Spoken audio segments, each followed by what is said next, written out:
Fala galera, beleza? Hoje eu vou estar aqui te mostrando o indicador IFR, ou conhecido também como RSI, que é o índice de força relativa. Existe um cálculo por trás para fazer o desenho de cada pontinho desse no indicador IFR, no indicador RSI, tá? Mas eu não vou entrar em detalhe exatamente como funciona o cálculo, mas eu vou estar te mostrando qual é a dinâmica do RSI, do IFR, para que você possa estar buscando operações mais tranquilas através desse indicador fenomenal. Esse indicador é muito, mas muito bom. Eu diria até que é o segundo indicador que eu mais gosto. O primeiro é o estocástico. Eu tenho muita familiaridade com o estocástico. E segundamente temos aí o RSI, que ambos, né, tanto o estocástico quanto o RSI ou IFR, eles são osciladores, eles ficam trabalhando no range entre o valor mínimo de 0 e o valor máximo de 100. E por padrão, ele utiliza tanto o estocástico quanto o IFR utilizam 14 períodos, tá? Esse é o padrão e usando em tempos gráficos maiores, o padrão já tende a ser eficiente, beleza?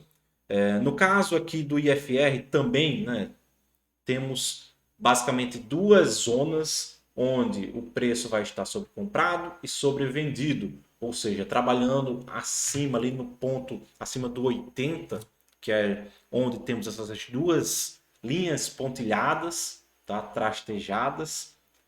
No caso aqui é 70 e 30, tá? No estocástico é 80 e 20. Por padrão é utilizado esses valores.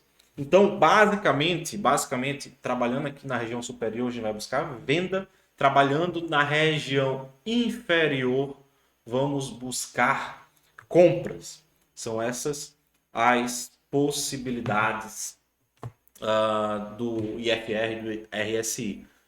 Então, mas temos outra forma também de operar que eu vou estar mostrando aqui, que é bastante eficiente, que é as divergências do IFR, muito, mas muito interessante, muito eficiente também. Mas vamos lá. Aqui no RSI, no IFR, basicamente o que é que vamos fazer?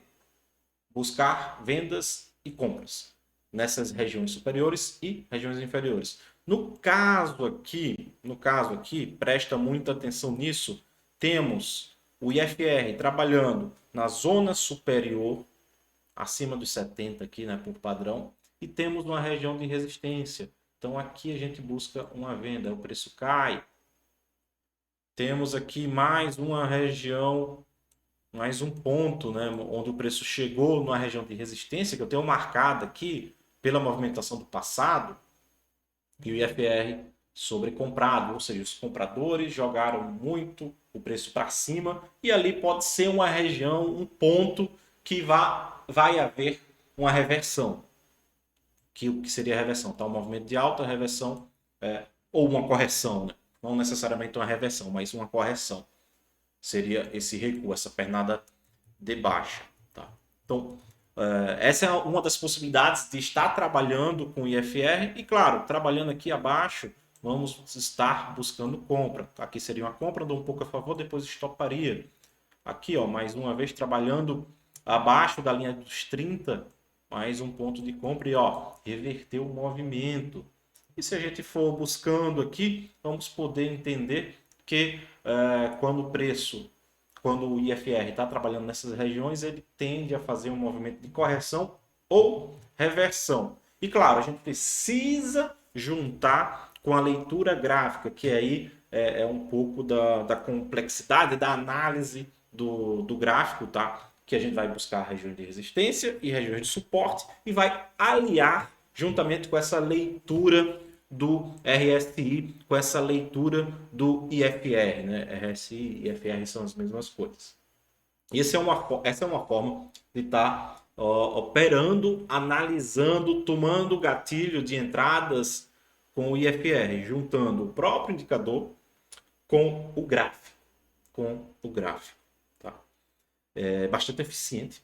bastante interessante. Eu estou aqui no gráfico 4 horas. Eu, particularmente no Forex, gosto muito do gráfico 4 horas. Também é totalmente plausível utilizar o gráfico diário, tá? Totalmente plausível usar o gráfico diário. Inclusive nas ações eu recomendo utilizar o gráfico diário. No Forex eu particularmente gosto muito do 4 horas, que eu pego os trades mais rápidos, não tão longos. No diário ali vai ter trade muito mais longo e tem pessoas que gostam, vai depender do perfil. Para ações eu tento buscar sempre o gráfico diário, que aí vai dar uns trades mais longos e tudo mais. E, mais uma vez, repetindo, sempre aliar com a leitura do gráfico. Entenda os movimentos do preço, entenda as regiões interessantes e ali com o indicador. Ah, Caval, isso você só faz com o RSI, com o IFR? Não. Eu faço com qualquer outro indicador que eu, porventura, quero estar utilizando para operar manualmente. Eu quero entender quais são as regiões que o preço pode trabalhar e aliar um indicador para fazer uma espécie de filtro. Para fazer uma espécie de filtro. Se eu vejo que, por exemplo, o preço aqui, chegando aqui, é uma região de resistência, deixa eu ver como é que está o IFR. Deixa eu ver como é que está o IFR. Ele está me dizendo para vender? Então, show. O IFR está dizendo para vender. Se eu estou numa região bacana, maravilha, eu vou buscar uma venda. O IFR está numa região de compra e o preço está batendo num suporte. Vou comprar.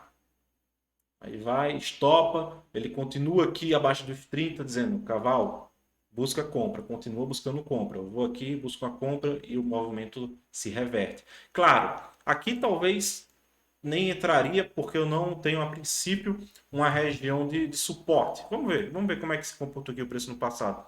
Temos a região de suporte. Regiãozinha de suporte aqui, ó. Não tão interessante, porque, enfim, o preço deu uma sambada aqui diversas vezes, mas é um ponto que pode dar, sim, um gatilho de entrada mas nesse caso, estoparia, ao meu ver, tá? A não ser que buscasse um trade mais curto, mais rápido, que também é possível.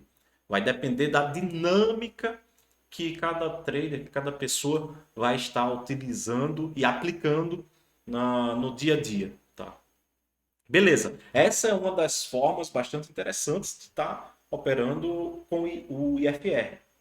Existe outra que é utilizando as divergências do IFR. Essa é um pouco mais complexa, porém ela tende a ser a mais eficiente. Tende a ser mais eficiente. Caval, o que seria isso? Vamos lá. Você concorda comigo que o IFR ele fica ali entre 0 e 100? Perfeito? Perfeito. Então, cada topo desse, ele normalmente vai fazer um topo no gráfico do IFR, certo? Maravilha. Agora, perceba o seguinte. Perceba que aqui o IFR bateu ali no 75 mais ou menos. Aqui bateu no 75, 76 e o preço estava onde? Estava nessa faixa de região aqui. No segundo momento, o IFR já estava um pouco mais baixo, estava ali no 73. E onde é que estava o preço? Mais alto. Então temos uma divergência no IFR e no preço.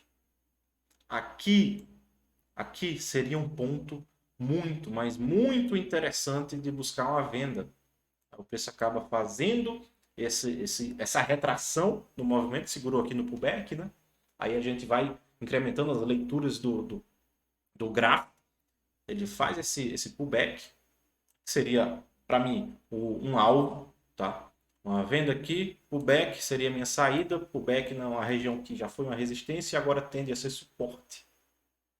Beleza. Mais uma vez o preço sobe, bate na mesma região, no mesmo ponto dessa resistência. Vamos apagar aqui essas marcações. Bate no mesmo ponto. E o IFR, olha só, caindo. Então a força do preço está sendo perdida aqui mais uma vez. É uma possibilidade de buscar uma venda. Foi lá, bateu no pullback mais uma vez. Aí o preço subindo, rompeu nitidamente a máxima desse movimento. IFR, nesse caso aqui, no mesmo ponto, podemos considerar também como uma divergência. O preço foi mais alto, mas o IFR, ó, no mesmo ponto. Essa é uma forma, uma das outras formas, né, de estar utilizando entradas com IFR, a famosa divergência do IFR. Bem interessante e eficiente. Essa é através de compras, certo? Essa é através de vendas, né, na verdade. E o que é que a gente poderia estar utilizando para compra? Vamos lá. Aqui, perceba que o IFR está mais baixo. Já aqui temos o preço na mesma altura. Aqui temos uma divergência, possibilidade de compra. E claro, juntando com a análise gráfica. Aqui era uma região de resistência, que agora vai tender a ser suporte, então eu poderia buscar uma compra aqui. E o preço acaba continuando o movimento de subida. Vamos buscar mais exemplos aqui de compra. Olha só, vamos lá. Aqui temos uma divergência ao preço. Esse fundo e esse fundo. Esse último fundo está mais baixo. E o que é que o IFR está acontecendo aqui? Ó? O IFR está mais alto. Outra divergência. Outra possibilidade de buscar uma compra nessa região. Aí, claro, temos que unir, ver se está na região de suporte. E estava. Né? Que foi resistência aqui. Foi rompida. Virou suporte. O que é que podemos fazer mais aqui? Vamos lá. Vou buscar aqui mais exemplos. Ó, tem um fundo aqui que deixa eu ver como é que se comportou. Podemos considerar esse fundo aqui, esse fundo aqui, podemos. Olha só, fundo mais alto, IFR na mesma região, no mesmo ponto. Possibilidade de compra aqui. Tá numa região interessante? Tá. Já foi suporte aqui, ó. Foi suporte. Então, essa é uma forma bastante eficiente de estar utilizando o IFR também, através de divergências, IFR caindo ali, mas o preço não caiu tanto, ou o inverso, o IFR subindo, mas o preço não subiu tanto, ou subiu muito e o IFR não subiu tanto. Então a gente tem essas questões de divergências, trabalhar com divergências do IFR. Muito, mas muito eficiente, muito interessante. O índice de força relativa, RSI ou IFR, é bastante forte para ajudar nas nossas tomadas de decisões. Você não vai, a princípio pelo menos, tomar decisões de entrada e saída somente pelo IFR. Você tem que aliar com a leitura gráfica. Tá? Em qualquer dos exemplos que eu passei aqui, tanto quando fica sobrecomprado quanto sobrevendido, quando fica lá em cima, quando fica lá embaixo, precisamos aliar com a leitura gráfica quanto a leitura das divergências. A gente precisa sim entender como é que o preço está, onde é que o preço está, o que é que ele pode fazer, está na resistência, está no suporte, e acabar fazendo essa confluência de informações que vai trazer maior eficiência nos seus resultados. Beleza? Então vou ficando por aqui. Curtiu esse vídeo? Deixa o like, que isso é muito importante para a divulgação desse vídeo, para chegar para mais pessoas que entendam, que possam entender um pouco mais do funcionamento do IFR, que possam entender essa dinâmica que podemos adicionar nos nossos trades. Beleza? Então é isso aí. Tamo junto. Forte abraço. Se inscreve no canal se for inscrito. Até o próximo vídeo.